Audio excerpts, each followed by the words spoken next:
Yanga kwa kushirikiana na GSM Foundations tumekuwa na utaratibu wa kutembelea vituo mbalimbali au kwenda kwenye hospitali au maeneo mbalimbali kwa ajili ya kufanya matendo ya huruma au kuwatembelea na kuwasabahi. Leo neema hii imeangukia hapa, nasi tunaamini ya kwamba kuelekea mchezo wetu wa hapo baadaye saa 11 kwa dua zenu ambazo mtakazotupatia siku ya leo, basi tutakwenda kupata matokeo mazuri. Kwa majina naitwa Priva, kutoka kitengo cha habari. Tumeongozana na mjumbe wa kamati tendaji Alex Ngai pamoja na watendaji wengine wa klabu ya Yanga. Sasa mwenyeji wa hapa mama alikupokea, karibu ili uweze kutupa historia fupi. Sasa naomba simu mpishe kidogo katikati. Uweze kutupa historia fupi ya kituo hiki. Alafu pia tutamkaribisha mjumbe kwa ajili ya kutuma salamu zake kutoka klabu ya Yanga.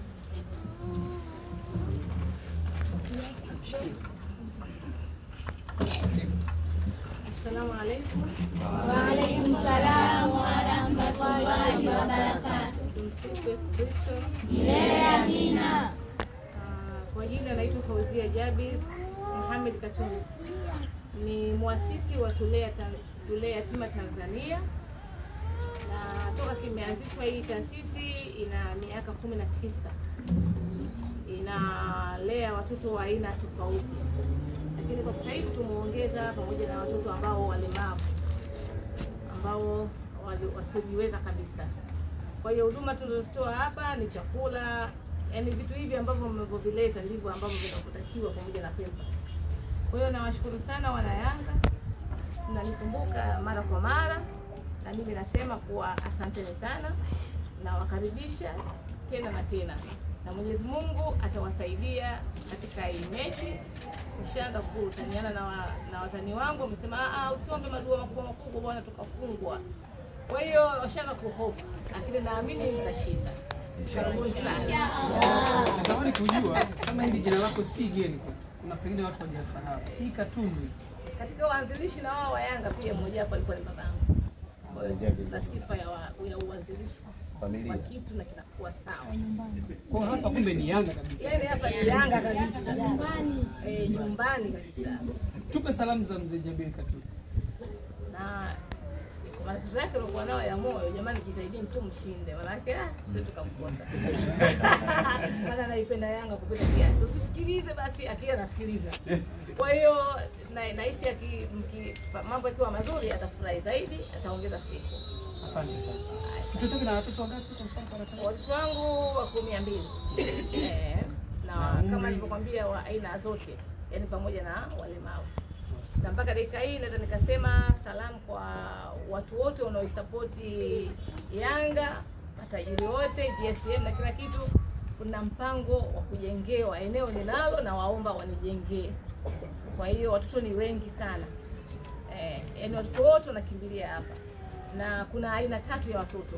Kuna mayatima ambao walikosa wazazi wote wawili, kuna mayatima ambao walikosa mzazi mmoja, kuna watoto ambao wachache walioelekezwa, lakini ili liloongeza janga hili la watoto ambao mayatima ambao walemavu ndio janga kubwa sana linaumiza, kwa sababu wanatakiwa hasa wapate msaada. Asante sana. Mjumbe, karibu nyumbani. Tumeambiwa kwa nyumbani kwa mzee Katundu. Kuna lipi la kuambia watoto wa hapa, waanzilishwa hapa na wana Yanga kwa? Cha kwanza naomba nitoe shukrani zangu za dhati kabisa kwa kuweza kutupokea hapa Tuyati. Pili, nikupongeze dada kwa moyo wako wa kujitolea, kwa sababu ni binadamu wachache sana ambao wana moyo kama wako kwa kuweza kuwahudumia watoto ambao sio wa kwako, lakini kwa sababu ya kujitolea naamini kuna kipande chako utakikuta kwa Mwenyezi Mungu inshallah. Kingine kama ilivyo kawaida, sisi Young Africans kwa kushirikiana na GSM Foundation, huu umekuwa ni utaratibu wetu, kwa sababu hii ni klabu ya wananchi. Kile kidogo inachokipata kutoka kwa wananchi na yenyewe inakuwa inarejesha kwa wananchi. Kwa hiyo tunaomba mpokee hii misaada michache ambayo tumeleta. Nadhani tutasogeza kidogo pale palipopungua kwenye hii familia. Yote kwa yote, wakati huu tukiwa tunajiandaa na mechi ya leo dhidi ya jamaa zetu Simba, basi tunaomba mtuombe heri ili tuweze kupata matokeo mazuri. Naamini uwezo wa kushinda tunao na timu nzuri tunayo. Basi inshallah shie salamu kwa mzee Katundu kwamba na uhakika mpaka mida saa 1 hivi atapata tabasamu la kutosha. Asante.